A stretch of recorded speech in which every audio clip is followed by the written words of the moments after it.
The broadcast. Now, for much of 2025, Kenyans have been told that the economy is stabilizing. Inflation eased, the shilling held steady, and leaders pointed to signs of recovery. But many Kenyans say life became harder, not easier. Tonight, Sylvia Kadhoni takes us across the country, bringing together official optimism and everyday reality, and puts the growing disconnect into perspective.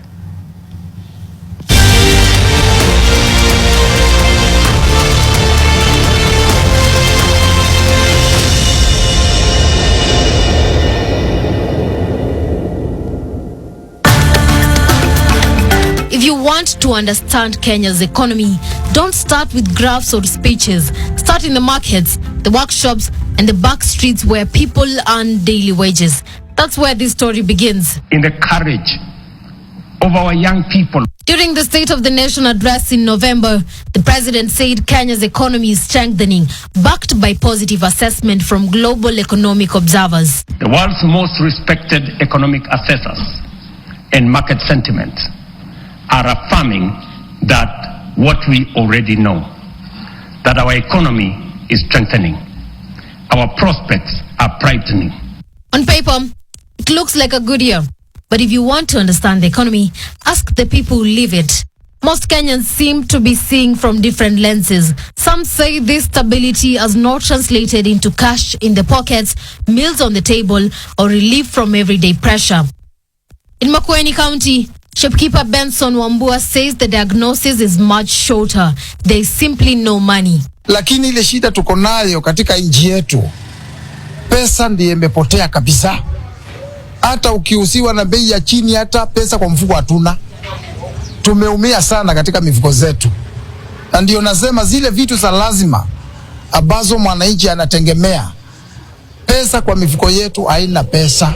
Prices may look friendly, but customers are not buying. At the National Treasury, Cabinet Secretary John Mbadi says inflation is stable. The shilling has held firm against the dollar, and locally, conditions are improving. According to him, the economy looks calm. Things are getting better. Our inflation is still managed within the midpoint average of 5%, below the midpoint. We have other fundamentals working. The forex reserves are fairly stable. The shilling is fairly stable, unless the weather patterns change drastically. We took a walk in one of Nairobi's slums, a place with affordable housing launches, project openings, and visits by the state officers. In our quest to understand the economy, I interacted with the people who work here. In Mukuru Kayaba, Benson Deti fixes shoes for a living. Biashara ziko sawa. Tena pesa zimekosekana kabisa. Hiyo vitu nazo ziko juu. Kwa mfano, ana rangi kama hii. Kama hii ndio tulikuwa tunaona hii mkebe shilingi 80.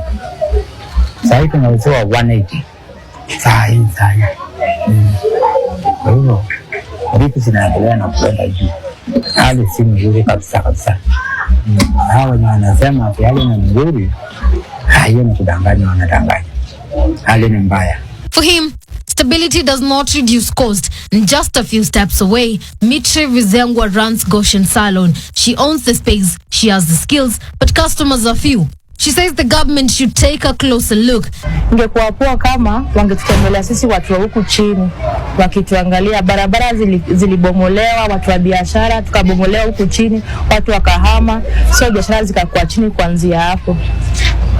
Customer wengi walihama wakaenda. So tumeanza kama upya. Food security has also been a major promise. If you want to understand the economy, ask a posho mill operator.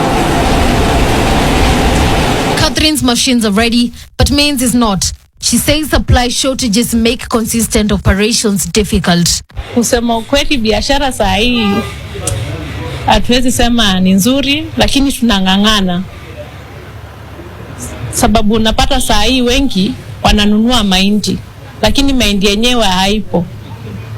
Na saa hii imeanza kupanda bei. Sasa kupata mahindi yenyewe pia ina changamoto. Economists say the gap between stability and struggle is not accidental. Inflation rates may have slowed, but prices still remain high.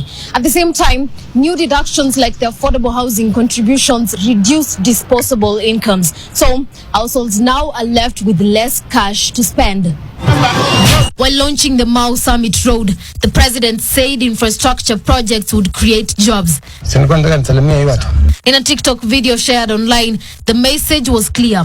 Development means opportunity. Hapa tutakuwa na biashara kubwa sana. Vijana zaidi ya 15,000 watafanya kazi katika hii mpango. Wafanyi biashara wa kokoto, wa mchanga, changarawe, simiti, chuma, wafanyi biashara wa mambo tofauti tofauti watakuwa katika hii mpango na Kenya itabadilika.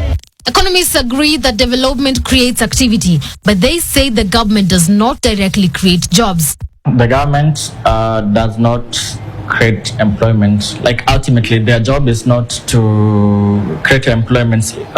The strict sense of creating employment, it ensures that the environment is conducive enough, and then people cannot be able to create employment. Opportunities might just come up. So they just need to ensure that there's that level playing field and ensure that the environment is conducive enough to attract businesses, either locally or even foreign investors coming in to be able to create employment. In his quest to create self-reliance in the youth, the president launched Nyota, National Youth Opportunities and Transformation Agenda, one of the most ambitious youth empowerment programs in the country to help small businesses get started. But economists say the grant amounts are too small to truly start or sustain a business, especially when input costs are rising and households are under pressure. You need to scale it up. So the process of scaling it up, you need also to ensure that the business is viable, that you ensure that even your credibility, your track credibility is quite strong to get much more funding. But what about those who are not in a position to start jobs? If you want to understand the economy, ask someone who works every day just to eat. Thomas Kambacha does construction work, pushes goods with a mkokoteni, and takes any available job. Despite holding a degree in education, he survives on daily wages. Haiwezi, yani saa hii ni kupatisha, tunaishi kupatisha kulingana na hii serikali. Tunapatisha. Kulingana na ile kipato yenye unapata na ile range of life. Haipatani. Chui pesa bado inafaa ukule na uwezi enda kwa nyumba. Hiyo yenye unapata ndio inafaa ukunywe. Breakfast tuseme, lunch iko ndani, tena sapa iko hapo.